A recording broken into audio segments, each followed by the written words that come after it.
ಇದು Kanteerava studio road. ಇಲ್ಲಿ ಹೋದರೆ ನಿಮಗೆ ಕಂಠೀರವ ಸ್ಟುಡಿಯೋ ಹೋಗೋ ಫ್ಲೇವರ್ ಬರುತ್ತೆ.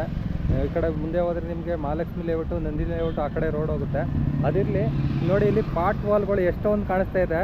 ಮತ್ತು ಇಲ್ಲೊಂದು ಅಂಡರ್ ಪಾಸ್ ಮಾಡಿದ್ದಾರೆ. 6 ವರ್ಷದಿಂದ ನೋಡ್ತಾ ಇದ್ದೀನಿ ಅಂಡರ್ ಪಾಸು, ಇನ್ನೂ ರೆಡಿ ಆಗೋದ್ರಲ್ಲೇ ಇದೆ.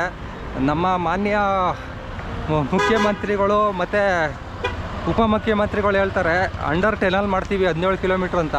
ಟೆನಲ್ ಮಾಡೋದಿರಲಿ, ಇದು 6 ವರ್ಷದಿಂದ ಮಾಡೇ ಇಲ್ಲ ಇದ್ರ ಕೆಲಸನ. ಅಂಡರ್ ಪಾಸ್ ಅರ್ಧಕ್ಕೆ ಮಾಡಿ ನಿಲ್ಲಿಸ್ಬಿಟ್ಟಿದ್ದಾರೆ. ಮತ್ತು ಇದು ಬೆಟ್ಟದ ಥರ ಕಾಣಿಸ್ತಾ ಇದೆ. ನಂದಿನಿ ಲೇಔಟ್ ಬೆಟ್ಟ ಅನಿಸುತ್ತೆ. ಇದು ಬೆಟ್ಟನೇ ಆಗ್ಬಿಟ್ಟಿದೆ, ಅಲ್ಲಿಂದ ತೆಗೆದಿರೋ ಮಣ್ಣು ನೋಡಿ. ಇದು ಕಸದಿಂದ ಯಾವುದು ಕಸದಿಂದ ಟೆನಲ್ ಮಾಡ್ಕೊಬಿಟ್ಟಿದ್ದಾರೆ, ಕಸ ಹಾಕೋ ಟೆನಲ್ ಇದು ನೋಡಿ. 6 ವರ್ಷದಿಂದ ಇದು ಹಂಗೆ ಪೆಂಡಿಂಗಲ್ಲಿ ನಿಲ್ಲಿಸಿದ್ದಾರೆ. ಯಾವ ಇಂಜಿನಿಯರ್ ಮಾಡಿದವನು ಅಂತ ಗೊತ್ತಿಲ್ಲ. ಮತ್ತು ಇದು ಅವಾಗವಾಗ ಕಿತ್ತೋಗ್ತಾ ಇರುತ್ತೆ ರೋಡು. ಪಾಟೋಲ್ ಆಗದೇನೆ ಇನ್ನೇನಾಗುತ್ತೆ ನೋಡಿ.